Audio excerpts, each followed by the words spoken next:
Alors bonjour Evelyne Brizou-Pellen, merci Bonjour. d'être avec nous. Votre roman Le diamant du dieu crocodile nous emmène au cœur de l'Égypte ancienne. Il a été récompensé par le prix Coup de cœur jeunesse de lire à Limoges.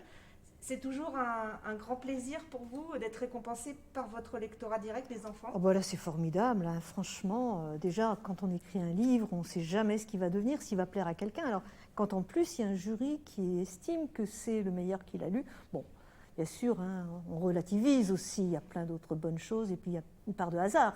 Mais ça fait très plaisir, bien entendu, oui. Et puis on a vu tout à l'heure que les enfants sont très curieux, ils ont beaucoup de choses à vous demander, il y a un échange qui est très riche. Ah oui, oui, oui. J'ai rencontré des enfants là toute la journée et vraiment, il y avait plein de questions formidables. Je trouve que Limoges, ils ont plein de lecteurs et vraiment des enfants qui réfléchissent, quoi. Alors vous avez choisi donc de nous emmener en Égypte.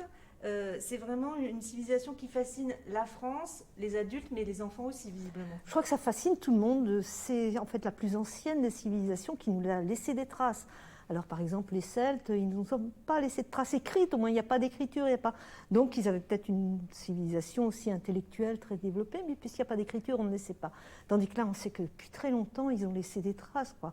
Donc c'est quelque chose de très important. Oui, on retrouve tous nos racines finalement là-dedans. C'est une histoire de dieux, effectivement, de dieux qui sont des animaux, mais on retrouve cette histoire finalement de dieux dans toutes les civilisations. Tout le monde en a, des dieux différents, etc. Donc je trouve ça très intéressant, on sent que c'est la base de tout, quoi.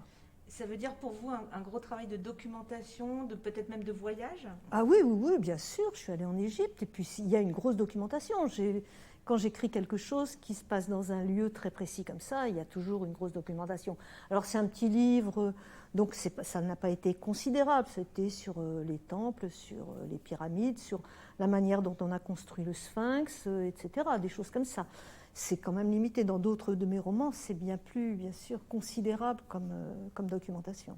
Vous évoquiez tout à l'heure votre tout premier roman, c'était en 1977. Est-ce que c'est difficile de durer quand on fait de la littérature jeunesse, puisque le public se renouvelle perpétuellement? Eh bien, je ne sais pas. Voilà, moi j'écris depuis toujours et puis j'ai l'impression que l'imagination c'est comme un muscle, c'est-à-dire qu'elle ne s'épuise pas. Au contraire, plus on fait de choses, plus on a des idées, plus d'autres idées, parce que chaque fois il faut que ça soit complètement autre chose, quoi. Donc il y a tout ça qui est un entraînement en avant. Alors moi je ne traite pas non plus, je n'écris pas de livres qui se passeraient dans une école aujourd'hui, etc. Encore que je peux, il y en a quelques-uns.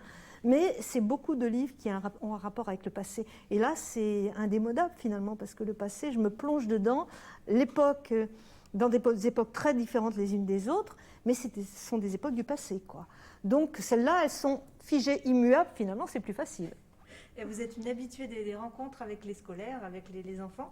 D'après vous, les écrans, la lecture, tout ça, c'est pas incompatible finalement? Je pense que ce n'est pas incompatible quand je vois le nombre de lecteurs. Il y a vraiment de très grands lecteurs.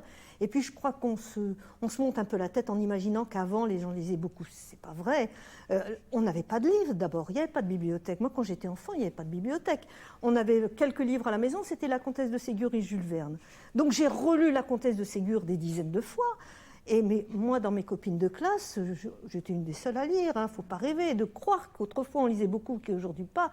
Je trouve qu'aujourd'hui ils lisent plus parce qu'ils sont très encouragés par les enseignants.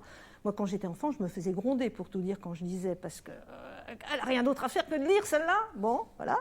Et donc, les enfants, au contraire, on les encourage. Il y a beaucoup de littérature qui peuvent approcher, des choses très très différentes les unes des autres. Ils ont vraiment, c'est une mine, quoi. Je trouve qu'ils ont une chance considérable et beaucoup saisissent cette chance. Merci beaucoup Evelyne Brizou-Pellen de nous avoir répondu. Je vous en prie.